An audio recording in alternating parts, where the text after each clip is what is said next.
Alright, I'm going to do some lost foam casting, which has been my primary method of casting aluminum up to this point. As you can see here, a little Halloween skull I got off of eBay, and this was styrofoam when I got it, and now it's this wicked chunk of aluminum. Quite solid. I've been selling these for about, I don't know, anywhere from 35 to 50 bucks a piece, depending on the finish and the work I had to put into it. Here's a jawless skull plate. It is roughly a ½ inch thick. That's fairly cool.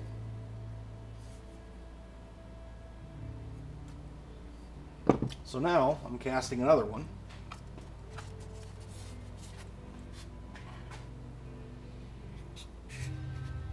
Let me see how I cut the skull back off of. And I've got my gates. Oop. I'll knock everything over. So basically pour into this and flows down,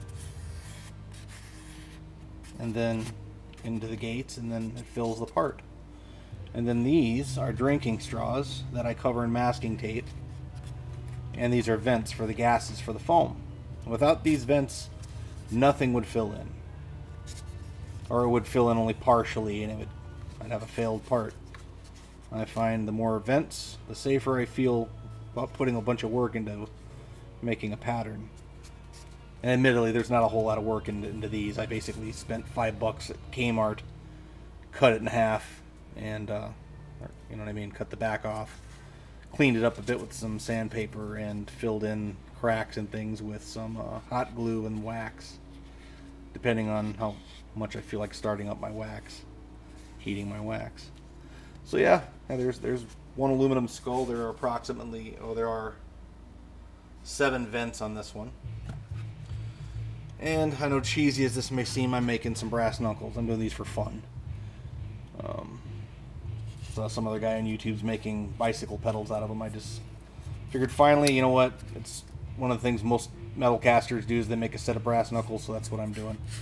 So this here's the actual part.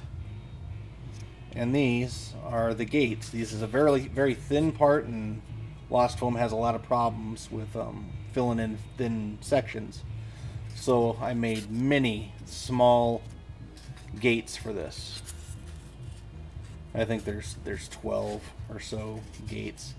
And then I've got my vents on the outside. Everything I made sure, once I go to, when this is aluminum and I go to cut off all my gates, it's going to be a fairly simple procedure to clean it up. I made sure not to get any glue on the insides of anything. Everything's nice and sanded. So we'll see how this turns out.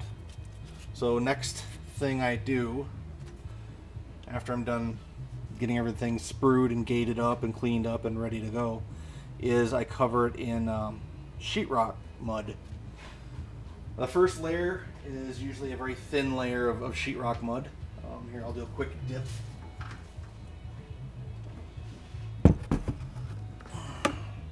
Not that this is a perfect workbench or anything, but sheetrock mud needs to be scraped off after washed off, and honestly, it's just easier to throw a piece of newspaper away. So, you take your part, and that's the goo. And if you let it sit for a length of time, you're bound to get bacteria, so putting it in a couple of tablespoons of bleach usually keeps it from getting too funky. And you want to mix it up, and I've already done that off camera. You want to mix it up before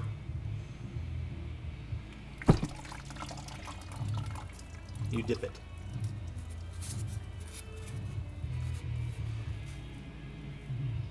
So that's what it looks like, one coat. Oh, I got it off the newspaper anyway, oh well. So yeah, there's one quick thin layer. And basically I'll build this layer up till it's about a 1/4 inch thick or so. I'll do 1 or 2 thin layers, and then after this I'll use a thicker sheetrock mud mix. And then I hang them and I dry them. The whole process for this takes a couple days. Oops, takes a couple of days. And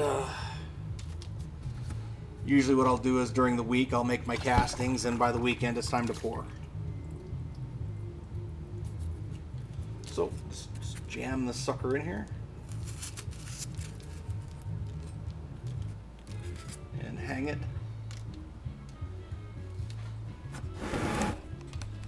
And hang it. And pray the cat doesn't mess with it. So this is about as thick as I like it. You can see that or not. Yeah, you can see it okay. That's just a vent tube, so I'm not too worried about it. I'm gonna let this dry a couple days. Last coat I put on there was last night. So yeah, I got about 3/4 inches of sheetrock mud on there. Hopefully the sheetrock mud's still good. It's been a few months since I've used it, and I had a batch mixed up before, and it's kind of stinky. There's a pattern I made. Another one. I made it flat on the back. Got my draft in there. And basically this here is going to end up being a pattern that I can ram in a sand casting mold. And so once I got the aluminum slug made, I'll just be able to turn these out left and right. Not really sure why. I don't really have a huge need for them, but it just seems kind of a cool thing to have. Maybe I'll give them away for Christmas, who knows. Anyway, I'll be back when I'm ready to pour. Should be tomorrow or the next day. So it's been, so far since I made these patterns, it's been about 4 or 5 days. And the end of the week usually is when I do my pouring. So I'll see you then. Alright, well it's been about 6 days since I sprued up my foam patterns and started the sheetrock mud. There's now a very nice layer on there. Most of the detail is gone. I'd say it's about as dry as it's going to get. So now it's time to bury it in sand and melt some aluminum down. So that's what I'm going to do. Got my handy dandy aluminum plate to keep the cat from peeing in the freaking aluminum. That's how I figured out I needed that. I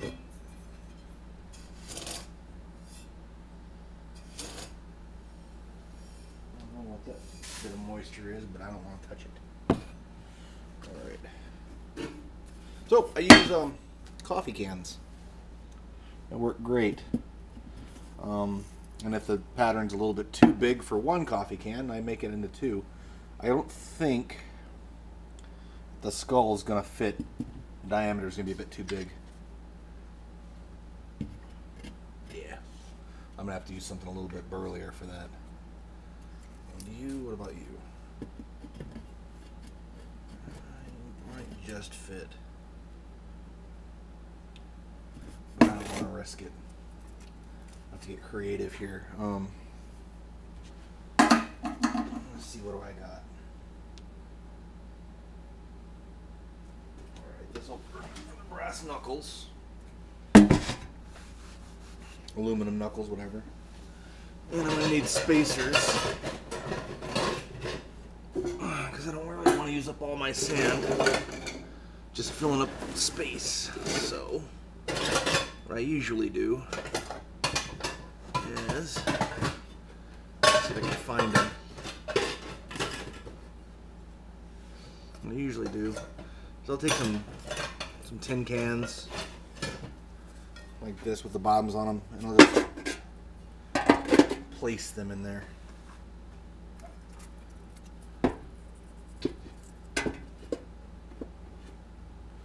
The problem is, it should work out, I guess. Yeah, it should work. Alright. Another thing I do.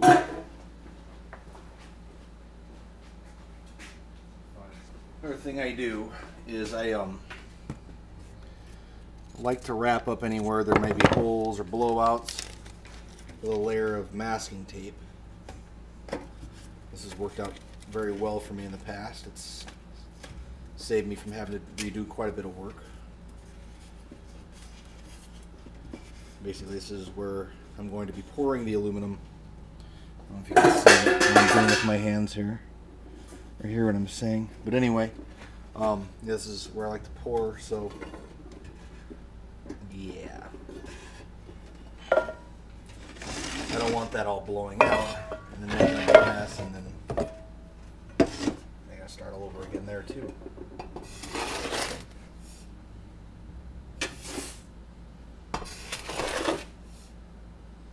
Couple of scoops. Level it out. There you go.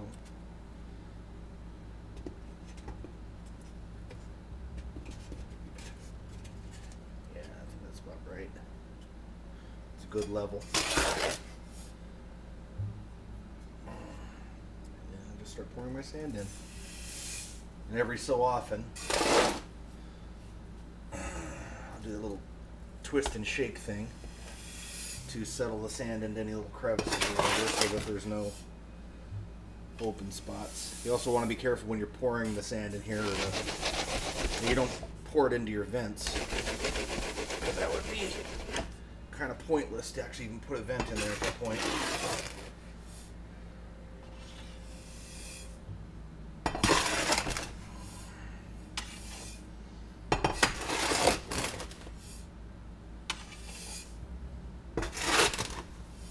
So yeah, about 6 days.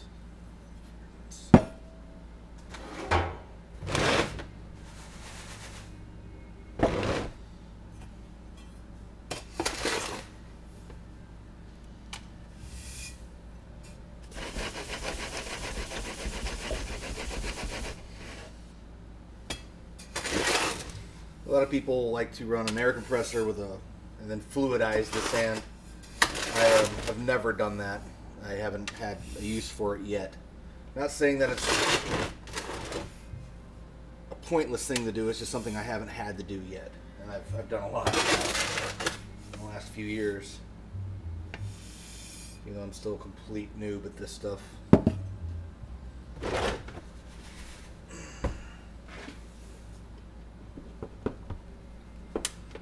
Seems to me just about anything you get into, any hobby, any field of interest, that the deeper you get into it, the bigger it gets. So you start off thinking you know everything. Oh, you know, I've been doing this for 6 months. I know what the hell I'm doing. I haven't had a screwed up casting in forever. And then suddenly you get a run of bad luck and you can't figure out why. And you just realize how little your knowledge really is. And it's humbling. And you know what? I don't see a problem with that at all. It's good to be humbled because it requires you to grow and get better. That's my personal take on the whole thing. Yeah.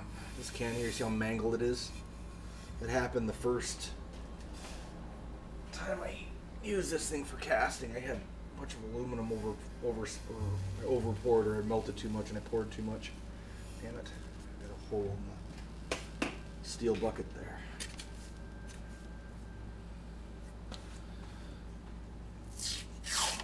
We'll fix it with tape.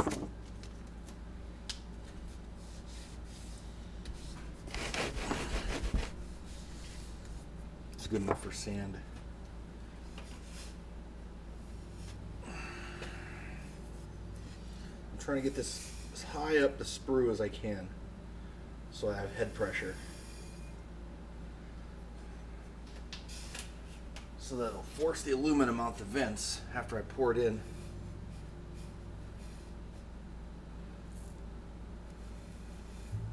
Basically, aluminum or lost foam requires a bit of pressure. And I imagine the standard casting does too. This is also a very useful little item.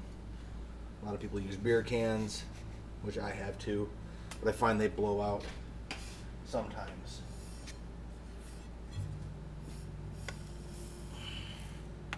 Don't want to pour in too much. Basically, I'm just getting it towards level with the top of the sprue. There's my little bulb. Not a bulb. There it is. Made this out of a little bicycle horn. Use my metal lathe. Works pretty well. My nephew's bicycle horn, Sam's, became broken somehow, so I'm giving it another life. I'll hook up Sam with something cooler for his bike. Alright, that's as level as it needs to be. Here, I'll show you what it looks like on the inside. See? And then I'll take say a hot Phillips screwdriver that I've heated up with a torch. Basically one of my crappier ones. I don't really like to ruin my tools that way, but I got one that was ruined before I ever owned it, and I get that hot and I just melt this out a bit, so that when the aluminum pours in, it's kind of funneled in and it's focused. So I'll do the other one too. You don't need to watch that as well, but once I'm ready to pour, I'll come back.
Mess to clean up, but shouldn't be too bad.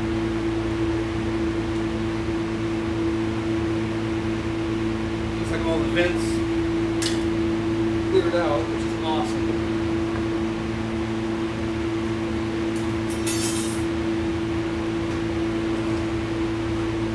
I have to sit there with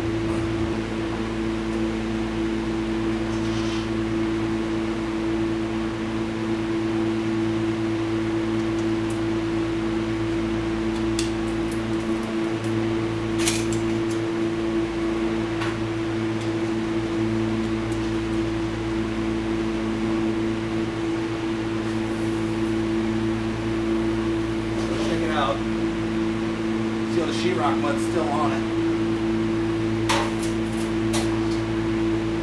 Which is definitely a good sign that it did not blow out. So far that looks like a beautiful pour with a wire brush. Okay, well, this is the result of that skull poured. I'm kind of happy with it. Everything turned out alright. Jake, I'm trying to shoot something here. You little attention whore, you. Yeah, I love you too. Anyway, this is the skull I poured today. It's a bit later on in the day. It's like 3 in the morning now, the next day, but I've cut the sprues off and the vents, and it's all nice and flat. A little some imperfections in the top, but honestly I don't know if I mind the imperfections too much. It just means I need deeper sand, I believe.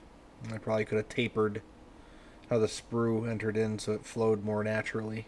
It was just a right angle, and that's what happens when you get a right angle. But that's okay. Honestly, it's not very deep. It's fairly solid. And for what it is, it will work beautifully. What I'm probably going to do is spray paint the eyes, nose, and all the other recessed areas, and then resand it and get it to a nice polish, and that way all the dark areas are actually very dark, and there'll be more contrast. And I find when there's contrast, it looks a little cooler. So skull poured pretty well. Not perfect, but I'm fine with the results. The brass knuckles or aluminum knuckles or whatever did not. I'll show you how those turned out. Excuse the mess. Every day I'm busy, it's a mess. What did I do with it? I know I didn't put it in with the other stuff. Yeah, here's the results of that. Basically, it cold. It froze off at every single gate, meaning the gates are too narrow. I didn't have enough head pressure also. But that's okay. At least I have a good idea of why. I'm saving this aluminum because there's a bit of lead in it and it's heavy. So, next ones I make, since I do have another pattern ready to go, just in case this happened. Kind of wish I would have sprued it up and everything. What did I do with it? There it is. There's the other pattern. And if this pours, great. Awesome. And if it doesn't pour, then I am making the next one out of wood. And I'm just going to ram it up in Petrobond and cast it the way my ancestors did. And probably yours too. But yeah, I just figured I'd cap this off before I posted it. Say goodbye, Jake.